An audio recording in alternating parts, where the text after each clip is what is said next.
ಇದನ್ನು ಕಂಡು ಕಳೆದ ವರ್ಷ ಬೆಳಗಾವಿ ಅಧಿವೇಶನದಲ್ಲಿ ಯಾವ ರೀತಿ ನೀವು ಕಲ್ಯಾಣ ಕರ್ನಾಟಕ ನಿಗಮವನ್ನು ಅಭಿವೃದ್ಧಿ ನಿಗಮವನ್ನು ಮಾಡಿ ಪ್ರತಿ ವರ್ಷ ಅಲ್ಲಿ 5,000 ಕೋಟಿ ರೂಪಾಯಿಗಳನ್ನ ಅನುದಾನವನ್ನು ಏನು ಕೊಡ್ತೀರಿ,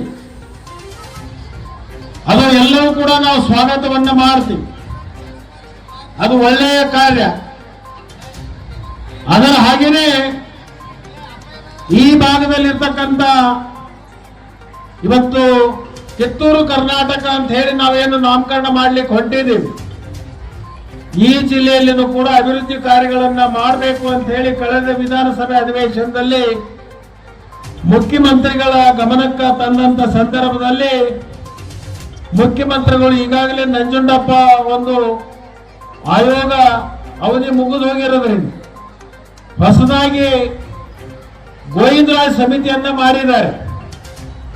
ಆ ಗೋವಿಂದರಾಜ್ ಸಮಿತಿ ಈ ಭಾಗದಲ್ಲಿರ್ತಕ್ಕಂಥ 5 ಜಿಲ್ಲೆಗಳ ಒಂದು ಅಭಿವೃದ್ಧಿಯನ್ನ ಅಧ್ಯಯನವನ್ನ ಮಾಡಿ ಸರ್ಕಾರಕ್ಕೆ ವರದಿ ಕೊಟ್ಟ ಮೇಲೆ ಯಾವ್ಯಾವ ತಾಲೂಕುಗಳು ಅಭಿವೃದ್ಧಿಯಿಂದ ವಂಚಿತ ಆಗಿದ್ದಾವೆ ಅಂತ ತಾಲೂಕುಗಳನ್ನ ಸರ್ಕಾರದ ಗಮನವನ್ನ ಸೆಳೆಯೋದ್ರ ಮುಖಾಂತರ ಇಡೀ ಈ ಭಾಗವನ್ನು ಕೂಡ ನಾವು ಅಭಿವೃದ್ಧಿಯನ್ನು ಮಾಡಬೇಕಾಗಿದೆ.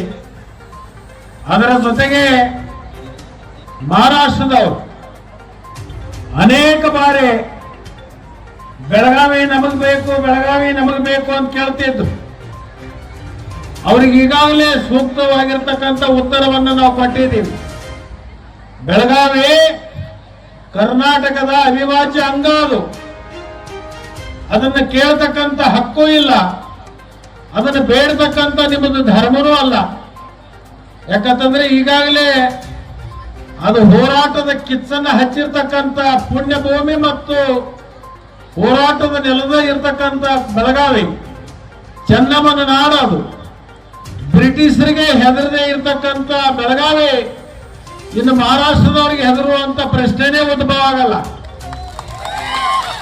ಆದ ಕಾರಣ ಅವರೇನು ಮಹಾರಾಷ್ಟ್ರದವರು ಬೆಳಗಾವಿಯನ್ನೇನು ಕೇಳ್ತಾ ಇದ್ದೀರಿ, ಇದನ್ನೇ ನಿಮ್ಮ ಮಂಡ ಆಟವನ್ನ ಮುಂದುವರಿಸಿದ್ದಾದ್ರೆ ನಿಮಗೆ ನಮಗೂ ಕೂಡ ನಮ್ಮ ಭಾಗದಿಂದ ಆಯ್ಕೆ ಆಗಿ ಹೋಗಿರ್ತಕ್ಕಂಥ ಮುಂಬೈ ಅಧಿವೇಶನದೊಳಗೆ ಭಾಗವಹಿಸಿರ್ತಕ್ಕಂಥ ನೀವು ನೆನಪಿಟ್ಕೋಬೇಕು.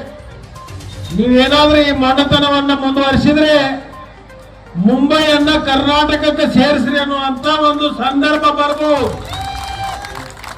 ಅದಕ್ಕೆ ನಾನು ಆ ಭಾಗದಲ್ಲಿರ್ತಕ್ಕಂಥ ಏನು ಮಹಾರಾಷ್ಟ್ರ ಏಕೀಕರಣ ಸಮಿತಿ ಅವರಿಗೆ ನಾನು ಕಿವಿಮಾತನ್ನ ಹೇಳಲಿಕ್ಕೆ ಬಯಸ್ತೀನಿ.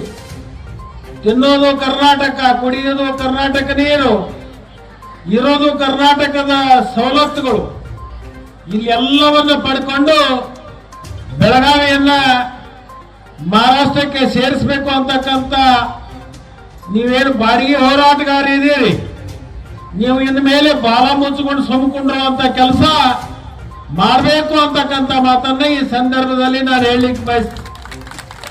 ಅದರ